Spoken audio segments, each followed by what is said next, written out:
கிறிஸ்துவுக்குள் மிகவும் பிரியமானவர்களே, இயேசு கிறிஸ்துவின் நாமத்தில் உங்கள் யாவரையும் அன்போடு கூட நான் வாழ்த்துகிறேன். இந்த நாளிலும் தேவன் நம்மோடு கூட ஒரு வார்த்தையின் மூலம் இடைப்படுகிறார். சங்கீதம் 126 அதிகாரம் 1-2 வசனங்கள். சீயோனின் சிறையிருப்பை கர்த்தர் திருப்பும்போது சொப்பனம் காண்கிறவர்கள் போல் இருந்தோம். அப்பொழுது நம்முடைய வாய் நகைப்பினாலும் நம்முடைய நாவு ஆனந்த சத்தத்தினாலும் நிறைந்திருந்தது. அப்பொழுது கர்த்தர் இவர்களுக்கு பெரிய காரியங்களை செய்தார் என்று புறஜாதிகளுக்குள்ளே சொல்லிக் கொண்டார்கள். இந்த வார்த்தையின் மூலம் தேவன் நம்மோடு கூட இன்றைக்கு இடைப்படுகிறார். சீயோனின் சிறையிருப்பு அது கர்த்தர் திருப்பும் போது எப்படி இருந்ததா? சொப்பனம் காண்கிறது போல இருந்ததா? உங்க வாழ்க்கையிலையும் இன்றைக்கு ஏதோ நீண்ட நாள் போராட்டம், நீண்ட நாள் மனக்குழப்பங்கள், இப்படிப்பட்ட ஒரு போராட்டங்களுக்குள்ளேயே நீங்க இருந்துகிட்டு இருப்பீங்கன்னா, கர்த்தர் இன்றைக்கு இந்த வார்த்தையை உங்களுக்காக அனுப்புகிறார். உங்கள் சிறையிருப்பு மாறும். அது எப்படி இருக்கும்னா, மாறும்போது என் வாழ்க்கையிலையா இப்படி ஒரு மாற்றம் நிகழ்ந்தது என்று சொல்லும் அளவுக்கு உங்க சிறையிருப்பு ஒரு சொப்பனம் பார்க்கிறத போல, ஒரு கனவு கண்டதை போல இருக்குமா? அப்படிப்பட்ட ஒரு அற்புதத்தை தேவன் செய்ய விரும்புகிறார். இன்றைக்கு உங்களுக்கு அப்படிப்பட்ட அற்புதத்தை செய்கிறார் என்பதுதான் நிஜம். அடுத்த வசனத்துல நம்ம பார்க்கிறோம், அப்படி சிறையிருப்பு திரும்பும்போது அங்கே என்ன நடக்கிறதா?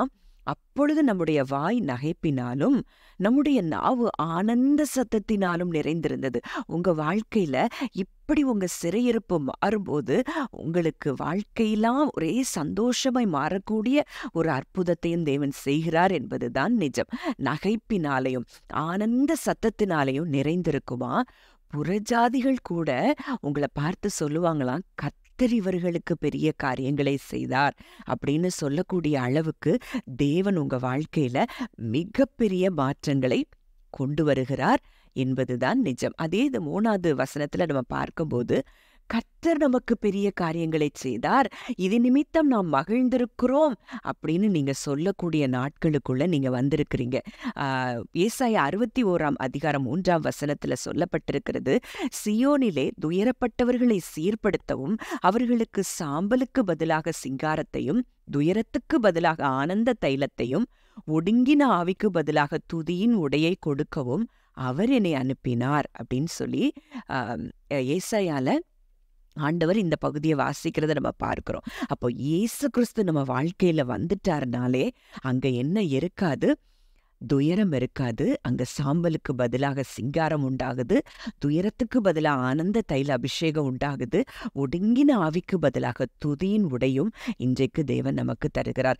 சங்கீதம் 126 5-6 வசனங்கள் நம்ம பார்க்கும்போது, கண்ணீரோடே விதைக்கிறவர்கள் கம்பீரத்தோடே அறுப்பார்கள், அள்ளித்தூவும் விதையை சுமக்கிறவன் அழுது கொண்டு போகிறான், ஆனாலும் தான் அறுத்த அரிகளை சுமந்து கொண்டு கம்பீரத்தோட திரும்பி வருவான் என்று சொன்னது போல, இதுவரைக்கும் நீங்க கண்ணீரோட விதைத்திருக்கலாம், நாட்கணக்காய் ஆண்டுகள் கணக்காய் நீங்கள் காத்து கொண்டிருந்திருக்கலாம். ஆனால் இன்றைக்கு உங்களுக்கு ஒரு கம்பீரமான அறுவடையை தேவன் நியமித்து வைத்திருக்கிறார். அந்த அறுவடையை நீங்கள் நிச்சயமாய் பார்ப்பீர்கள். அந்நிய கண்கள் அல்ல, உங்கள் சொந்த கண்களே இதை காணும். ஜெபிக்கலாம்.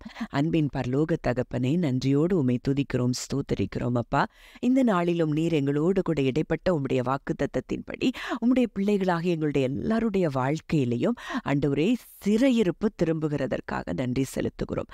அப்பா, எங்களுடைய வாய் ஆனந்த சத்தத்தினாலும் நகைப்பினாலும் கர்த்தர் நீர் நிரப்புகிற கிருபைக்காய் நன்றி செலுத்துகிறோம். புறஜாதி மக்கள் கூட கர்த்தர் எங்களோடு கூட இருக்கிறார் என்பதை அறிக்கையிடும் வண்ணமாக எங்கள் சிறையிருப்புகளை கர்த்தர் நீர் திருப்புகிறதற்காக நன்றி செலுத்துகிறோம். கண்ணீரோடு விதைத்த எங்களுக்கு ஒரு கம்பீரமான அறுவடையை நீர் தந்ததற்காய் நன்றி செலுத்துகிறோம் சுவாமி.